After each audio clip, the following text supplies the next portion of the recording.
మనం సినిమాలో చూస్తూ ఉంటాం. ఒక ఎందుకు పనికిరాని కొడుకు ఉంటాడు. వాళ్ళ నాన్న, అమ్మ బయట అందరూ వాడిని తిడుతూ ఉంటారు. వాళ్ళకి ఇంకో కొడుకో ఇంకొకరు ఎవరో ఉంటారు. వాళ్ళు మాత్రం నా బంగారం, నా చిట్టి అది ఇది అంటుంటారు. ఈ ఎందుకు పనికిరాడు రోజు తిడుతూ ఉంటారు.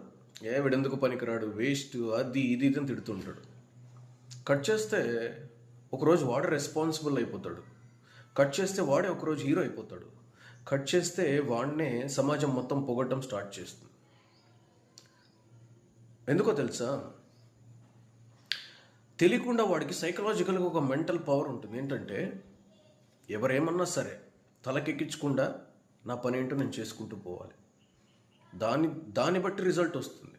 అంతేగాని ఇప్పుడు నాన్న తిట్టాడనో అమ్మ తిట్టాడని ఇంకొకడు వీడెందుకు బాగుపడరు, వీడు నాశనం అయిపోతాడు అన్నంత మాత్రాన వీడు తలకెక్కించుకోవట్లేదు అంటే వీడికి సైకలాజికల్గా మెంటల్ పవర్ ఉంది. అంటే దేనైనా ఎదుర్కోగలిగే పవర్ ఉంది.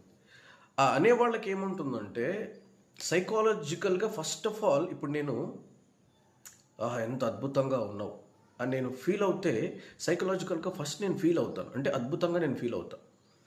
అనేవాళ్ళ మైండ్ సెట్ ఎలా ఉంటుందంటే సైకలాజికల్గా ఫస్ట్ వాళ్ళ మైండ్ ఉగ్రం.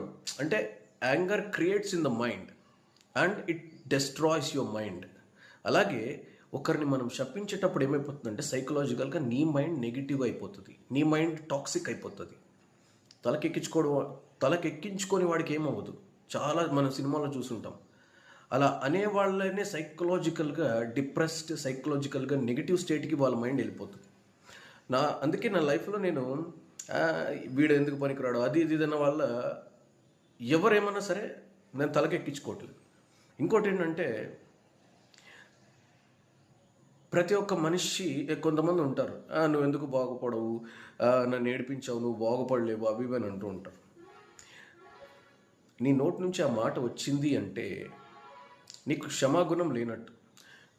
మన తప్పుల్ని మన్నించే క్షమాగుణం ఉన్న వాళ్ళు భగవంతుని స్వరూపులు. అంటే నీకు యుద్ధంలో అన్ని బాణాలు చుట్టూ వేసేసి నిన్ను ఊపిరాడనివ్వకుండా చేశారు, అప్పటికీ మౌనంగా ఉంటావు కదా. ఆ క్షమాగుణం ఉన్నవాడు ఖచ్చితంగా మళ్ళీ పైకి లేస్తాడు.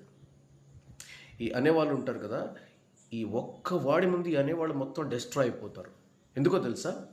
భగవంతుడికి ఒక లాజిక్ ఉంటుంది. ఇప్పుడు ప్రతి మనిషి తన జీవితంలో తప్పు చేస్తాడు, అవునా? మరి తప్పు చేసిన ప్రతి మనిషిని భగవంతుడు క్షమిస్తున్నాడు కాబట్టి మనం ముందుకెళ్తున్నాం, అవునా? ఒకవేళ భగవంతుడికి క్షమాగుణం లేకపోతే